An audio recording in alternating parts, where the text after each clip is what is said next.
Assalamualaikum warahmatullahi wabarakatuh. Tuan-tuan, puan-puan, Alhamdulillah kita berjumpa lagi. Seperti biasa, saya akan berkongsi topik berkaitan hartanah. So pada hari ini saya nak terangkan proses-proses yang terlibat dalam jual beli rumah. Okey, saya akan terangkan secara gambaran asas apa proses-proses jual beli rumah ni, sama ada dari segi sudut pandang pembeli ataupun sudut pandang penjual. So saya combinekan sekali. Okey. So dengan ini kita akan tahu proses-proses atau perkara yang berlaku sepanjang transaksi jual beli tersebut. Okey. Okey, jual beli rumah ni memang makan masa yang lama lah. Ada yang 3 bulan, 6 bulan, setahun lebih, 2 tahun pun ada.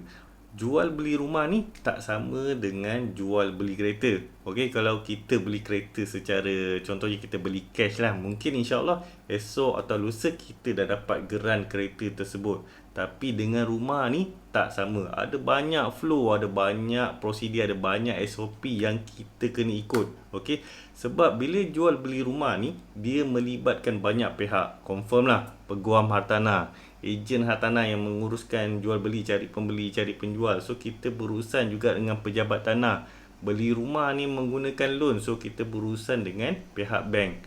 Okey, kita berurusan dengan penilai ataupun kita panggil dia juru nilai ataupun kita panggil dia valuer untuk dapatkan harga pasaran terkini untuk rumah tersebut. Kita berhubung juga dengan pihak berkuasa tempatan, lembaga hasil dalam negeri berkaitan dengan duty stamp, dan banyak pihak yang terlibat dalam jual beli rumah ni. So dari segi undang-undang pula, memang banyak undang-undang yang terlibat dalam jual beli hartanah ni. Contoh dia Kanun Tanah Negara. Okey, Kanun Tanah Negara ni melibatkan undang-undang hartanah lah. So selain tu Akta Duty Stamp, Akta Kerajaan Tempatan, Akta Serata untuk geran-geran yang high rise seperti kondo atau apartmen. So Akta Pengurusan Serata dan macam-macam lagi. So kejap lagi saya terangkan proses-proses dalam jual beli rumah. Alright, dah sedia? Okay, jom. Saya akan terangkan proses ni, proses jual beli rumah ni menggunakan teknik tulang ikan. Okey, saya juga panggil dia sebagai DD jual beli rumah. Okey, dengan teknik ni kita lebih senang faham apa yang berlaku sepanjang proses jual beli rumah. Saya menggunakan iPad supaya tuan-tuan boleh nampak lakaran yang saya akan buat di atas iPad ni lah. Okey, so kita andaikan rumah ni harga dia adalah 500,000 lah. Okey, 500,000. Rumah ni adalah freehold dan dia ada individu title lah, ataupun kita panggil dia geran individu. So apa dia geran individu ni? Geran atas nama owner ataupun atas nama pemilik rumah tersebut. Okey, so kita assume juga deposit rumah ni adalah 10%. 10% daripada 500,000 ni adalah 50,000 lah, 50,000. Pembeli akan cari rumah, dia akan tengok Mudah.my, Property Guru, iProperty semua tu. So once dia dah jumpa rumah yang dia cari, dia akan tengok rumah tu. Okey, dia akan tengok rumah tu. Kalau dia dah minat, dia akan bincang dengan owner tu untuk nego harga. So once harga yang dia nak tu dah dapat, dia kena booking rumah tu secepat booking. Selagi tak booking, orang lain boleh beli rumah tu.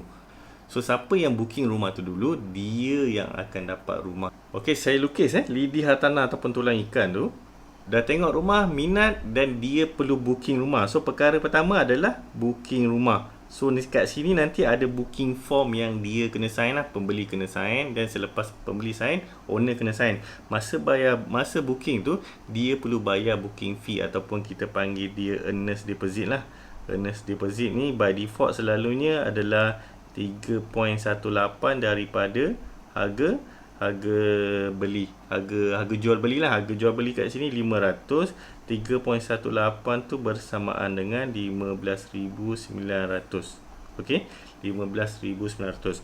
Buyer sign booking form, lepas tu owner sign booking form, ejen akan compilekan data. So pembeli dia kena apply loan selalunya dalam masa 14 hari bekerja. So dia akan apply loan dalam masa 14 hari bekerja. Contohnya loan lulus banker akan keluarkan letter offer bank. Kita panggil dia LO lah. So masa LO atau bank dah lulus ni, pihak pembeli dia dah boleh lantik lawyer dia untuk buat sale purchase agreement. Okey, SPA, sale purchase agreement, dalam bahasa Melayu dia surat jual beli lah. Masa sign SPA ni, pembeli kena bayar baki deposit yang belum dibayar, iaitu 6.82% bersamaan dengan 34,100. Okey, 34,100. So kalau kita tambahkan 15,900 tambah dengan 34,100 ni sama dengan 10% deposit yang perlu dibayar. So baki seterusnya menggunakan loan, sebab loan dekat sini dapat 90%. Selepas dia sign SPA ni, dalam masa 90 hari bekerja, lawyer pembeli perlu selesaikan transaksi jual beli lah. 90 hari bekerja ni dalam masa 4 bulan. So kalau dalam masa 4 bulan ni tak dapat selesaikan, nanti ada pertambahan lagi 30 hari. Lawyer akan mohon extension lah. So selalunya dalam masa 30 hari penambahan ni, nanti pembeli akan dikenakan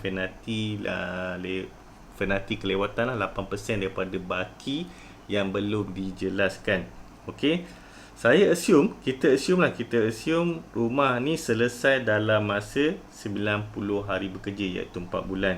So apabila selesai dalam masa 90 hari bekerja, lawyer nanti akan tukar kunci dengan cek.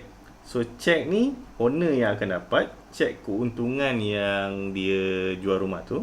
Kunci ni pembeli yang akan dapat, iaitu buyer lah, sebab dia dah beli rumah tu. Okey, sepanjang transaksi ni berlaku daripada awal yang kita tengok rumah tu sampainya tukar kunci tu, rumah ni masih lagi milik penuh owner tersebut. So owner masih lagi bayar installment bank. Okey, bayaran bulan-bulanan kat bank tu dia masih bayar lagi. So kalau dia sewakan rumah tu, hasil sewa tu masih boleh dikutip lagi sehingga selesai semuanya. Selepas bagi kunci tu, sebelum nak bagi kunci tu, baru dah kena tamatkan penyewaan rumah tu. So hasil sewa, kalau ada utility dia masih tinggal kat sana ataupun disewakan, so utility tu masih di bawah tanggungjawab owner. Kalau ada security ataupun maintenance fee pun masih lagi di bawah owner. Okey, lagi satu yang saya ingat lagi, cukai pintu, cukai tanah masih lagi owner.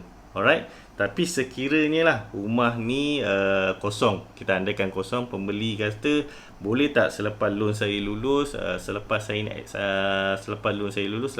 sign SPA dah bayar 10% deposit, saya nak masuk rumah. Okey, dalam kes ni pembeli boleh masuk rumah selepas sign SPA tu. Okey, selepas sign SPA, tapi term yang kat sini adalah term menyewa. Dia perlu bayar sewa mengikut market rate semasa, ataupun 50% discount, ataupun owner berbaik hati nak bagi percuma saja dekat pembeli ni untuk masuk rumah awal. Okey, tapi walaupun dah sign SPA, pihak owner masih lagi membayar installment bank lah. So selalunya kebanyakan owner kat sini dia akan minta, as long dapat cover dia punya installment dengan bank pun dah good enough lah. Ikut rezeki masing-masing. Based on pengalaman saya sebagai ejen hartanah ni, ada yang owner bagi free, ada yang owner bagi discount 50%, ada yang owner kata full charge. Okey, sebab dia kata memang dia kena top up setiap bulan installment ni dengan bank. So dia tak ada bajet pun untuk bayar installment. So kalau nak masuk awal, bayar sewa mengikut bayaran bulanan dia lah. Ikut yang tu discuss dengan ejen hartanah yang menguruskan jual beli rumah tersebut. Okey, satu perkara yang saya nak ingatkan pada tuan-tuan puan-puan, seandainya lah dalam masa 14 hari ni tiba-tiba rezeki tak ada, loan kita reject. Okey, selalunya earnest deposit yang kita dah bayar dalam kes ni ada 15,900 ni perlu dipulangkan 100% kepada pembeli. So sebagai pembeli, pastikan berbincang dengan ejen hartanah yang uruskan penjualan rumah tu, masukkan terma sekiranya loan tak lulus dalam masa 14 hari bekerja ke 21 hari bekerja ke, earnest deposit, booking fee tu perlu dipulangkan kepada pembeli. So masukkan ke dalam booking form, menjadikan dia satu term yang perlu dipenuhi lah sebelum kita sign SPA.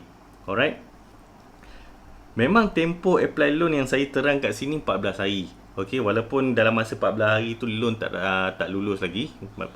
Kita bayangkanlah dalam tempoh masa yang sekarang ni ada PKP dan macam-macam macam-macam kelewatan boleh berlaku. Kita sebagai pembeli ataupun ejen boleh bantu untuk extend, untuk tambah supaya kita boleh dapat keputusan loan daripada bank. Okey, ikut pengalaman saya ada satu kes ni submit bulan 9 atau bulan 10 tahun lepas. Okey, bulan 9 bulan 10 tahun lepas, baru je minggu lepas dapat kelulusan bank lah, baru bank luluskan dia punya loan. So penat kita berusaha nak minta dokumen-dokumen yang lain sebab dia bekerja di bidang oil and gas ke penerbangan macam tu. So pihak bank tengok dia agak berisiko untuk meminjam lah. So peminjaman dia mendapat pertanyaan yang lebih lah. So kena tunjuk dokumen, nak minta second name sebagai joint name ke sebagainya. Itu bergantung kepada pihak bank. Apabila loan dah lulus je, then dah boleh lantik lawyer untuk sign SPA. Okey, yang wajib lantik lawyer di sini adalah pembeli. Okey, pembeli wajib lantik lawyer. So dia boleh lantik lawyer dia sendiri, okey, atau pembeli ni boleh minta pandangan daripada ejen hartanah untuk ejen hartanah ni perkenalkan lawyer-lawyer yang biasa menguruskan kes klien-klien di bawah ejen hartanah tu lah.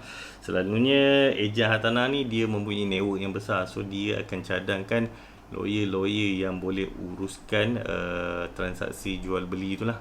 So kita takut nanti kita tak pernah beli rumah, tak pernah jual rumah, kita tak ada network lawyer, so kita tersalah pilih lawyer. So segala kelewatan yang melibatkan lawyer itu adalah di bawah tanggungjawab pembeli lah. So pembeli yang akan bayar denda ataupun penalti kelewatan. Okey, kat sini adalah gambaran secara besar lah. So kita akan bayar booking, apply loan, sign SPA.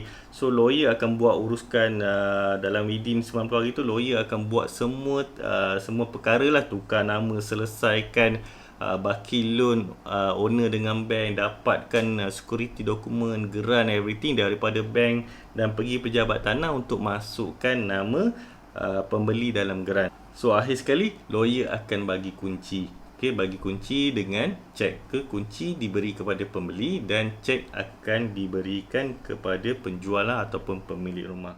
Tuan-tuan, puan-puan, saya sudah terangkan proses asas dalam transaksi jual beli rumah. Okey, untuk tahu lebih detail, saya nasihatkan rujuk peguam hartanah yang akan kita lantik, yang akan uruskan transaksi jual beli kita lah, sama ada untuk pembelian ataupun untuk penjualan rumah. Okey, so pihak lawyer selalunya akan minta dokumen-dokumen berkaitan seperti geran rumah ataupun kita panggil dia dokumen hak milik dan dokumen-dokumen lain lah. So selepas lawyer tengok dokumen-dokumen tersebut, baru lawyer akan terangkan proses-proses yang akan terlibat. Okey tuan-tuan, sekadar itu dulu perkongsian saya untuk kali ini. Sekiranya ada pertanyaan, boleh tulis di ruang komen di bawah. Okey, pastikan juga tuan-tuan klik button like dan share bersama kawan-kawan. Okey, jangan lupa subscribe untuk dapatkan perkongsian seterusnya. So, sehingga kita berjumpa lagi. Assalamualaikum warahmatullahi wabarakatuh.